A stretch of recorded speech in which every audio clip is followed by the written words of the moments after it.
kabar? Salam sehat untuk kalian. Kita bertemu pada pelajaran kita hari ini. Materi hari ini adalah interaksi negara-negara ASEAN. Tujuan pembelajaran adalah menganalisis interaksi antar negara-negara ASEAN. Kita perhatikan faktor pendorong dan penghambat kerjasama negara-negara ASEAN. Faktor pendorong yang pertama adalah kesamaan dan perbedaan sumber daya alam. Yang kedua, kesamaan dan perbedaan wilayah atau kondisi geografis.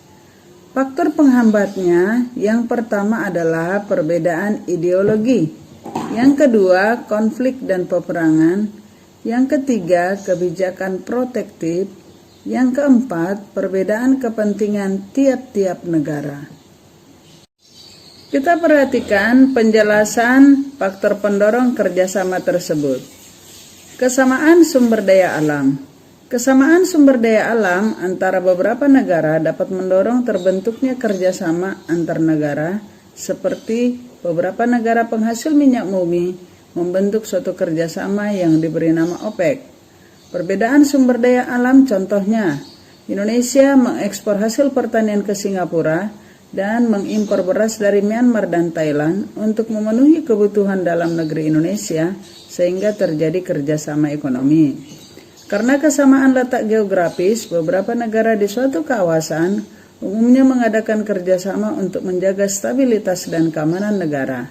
Contohnya, negara-negara yang terletak di Asia Tenggara membentuk kerjasama melalui organisasi ASEAN. Perbedaan kondisi wilayah setiap negara-negara yang berbeda-beda mendorong negara-negara tersebut menjalin kerjasama untuk menjaga stabilitas dan keamanan di kawasan Asia Tenggara. Kita perhatikan penjelasan faktor penghambat kerjasama negara-negara ASEAN. Yang pertama adalah perbedaan ideologi. Ideologi suatu negara bisa saja menjadi penghambat kerjasama dengan negara lain yang berbeda ideologinya. Tetapi faktanya, ideologi negara-negara ASEAN meskipun berbeda, tidak menutup diri terhadap kerjasama dengan negara-negara ASEAN lainnya. Faktor yang kedua adalah konflik dan peperangan. Konflik dan peperangan di suatu negara tentu saja akan mengakibatkan stabilitas negara tersebut terganggu, dan tentunya juga akan menghambat kerjasama dengan negara lain. Yang ketiga adalah kebijakan protektif. Kebijakan protektif suatu negara, misalnya larangan untuk mengimpor hasil pertanian dari negara lain yang tujuannya untuk menjaga hasil pendapatan dari negara tersebut, tentu saja akan menghambat kerjasama dengan negara lain. Yang keempat adalah perbedaan kepentingan tiap-tiap negara. Ini juga bisa menjadi penghambat kerjasama dengan negara-negara lain. Bentuk-bentuk kerjasama. Yang pertama, kerjasama di bidang sosial dan budaya. Tujuan kerjasama bidang sosial dan budaya antar negara-negara ASEAN adalah agar tercipta kerukunan dan kemajuan bersama. Kerjasama bidang sosial dan budaya ASEAN dilaksanakan oleh COSD, Committee on Social Development.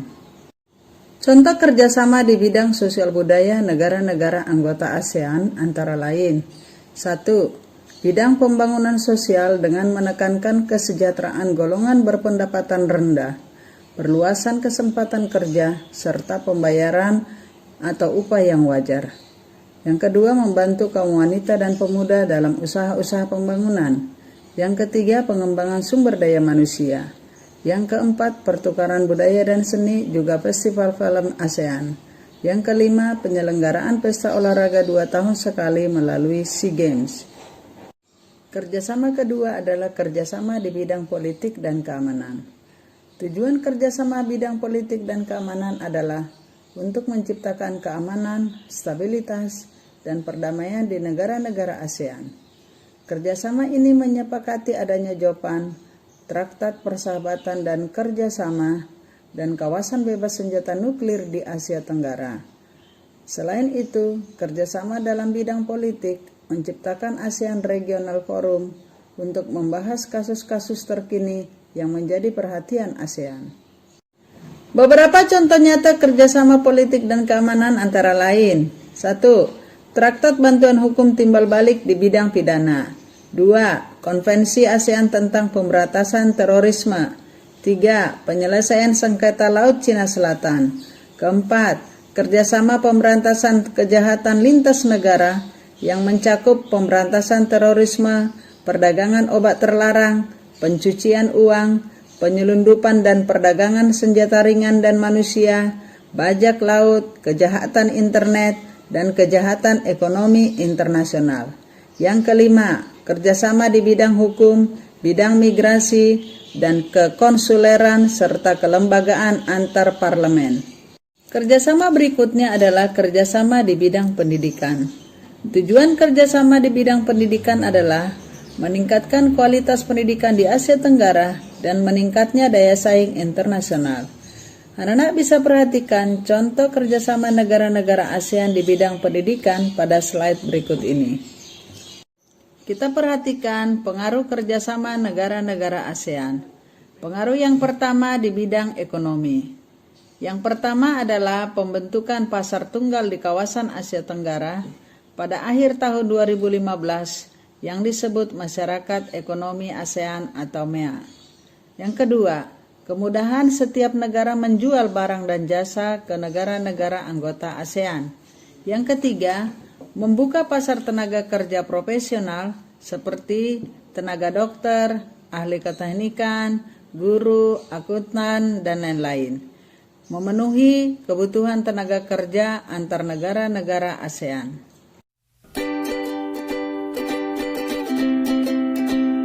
Pengaruh kerjasama yang kedua di bidang sosial.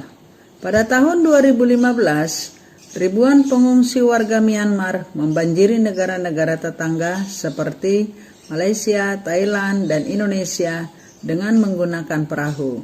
Pengungsi ini kemudian dikenal sebagai manusia perahu. ASEAN mengimbau negara-negara anggotanya agar menerima untuk sementara para manusia perahu itu atas pertimbangan kemanusiaan.